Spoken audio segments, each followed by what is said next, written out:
ভাই বোন যখন একসাথে কথা বলে তখন আল্লাহ তাআলা বলেন এই সময়টাকে থামিয়ে দাও। আমি খুব অবাক হয়েছিলাম এই হাদিসটা শুনে। আচ্ছা, ভাই বোন কথা বললে ফেরেশতাদেরকে আল্লাহ কেন সময় থামিয়ে দেওয়ার কথা বলল? পরে যখন ডিটেইল জানলাম তখন খুব কষ্ট লাগলো। ডিটেইলটা ঠিক এরকম ছিল, ভাই বোনের সাথে এই পৃথিবীর পরে আর কখনোই দেখা হবে না। হাসরের ময়দানে না, আখিরাতে না, কিয়ামতের পরে না, জান্নাতে না, জাহান্নামে না, কোথাও না। বাবা মার সাথে দেখা হওয়ার সম্ভাবনা আছে, স্বামী স্ত্রীর সাথেও দেখা হওয়ার সম্ভাবনা আছে, ছেলে মেয়ের সাথেও দেখা হওয়ার সম্ভাবনা আছে, কিন্তু ভাই বোনের সাথে সম্পর্ক শুধুমাত্র এই পৃথিবী পর্যন্তই।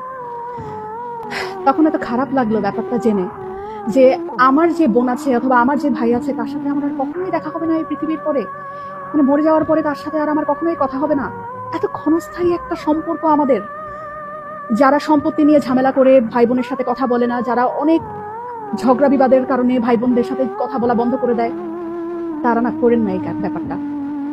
সময়টা না খুব কম, আমাদের খুব কম।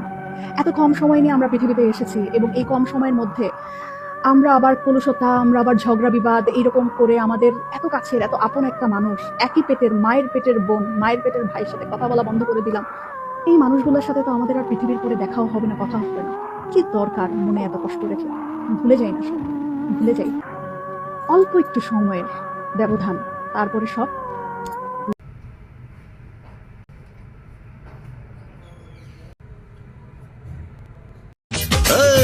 তারেক জিয়ার বুকের বল, জাতীয়তাবাদী যুব দল, দেশ নেত্রীর গড়া দল, জাতীয়তাবাদী যুব দল।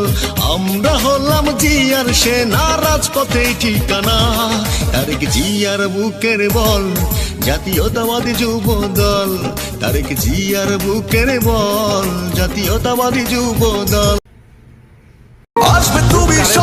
ফেসিবাদের কালো রাত শেষ হয়েছে, ছাত্র জনতার রক্তের বিনিময়ে আমরা ফিরে পেতে যাচ্ছি সম্ভাবনাময় এক নতুন বাংলাদেশ, যেখানে থাকবে না ভয়, থাকবে না অন্যায়, বিচার বিভাগ হবে স্বাধীন, থাকবে সত্যের পক্ষে কথা বলার অধিকার। অতএব আগামী জাতীয় সংসদ নির্বাচনে দেশে নায়ক তারেক রহমানের নেতৃত্বে সম্ভাবনাময় এক নতুন বাংলাদেশ গড়ার লক্ষ্যে ধানের শীষ প্রতীকে আপনার মূল্যবান ভোট প্রয়োগের মাধ্যমে বাংলাদেশকে মুক্তির পথে এগিয়ে নিন। বাংলাদেশ জিন্দাবাদ।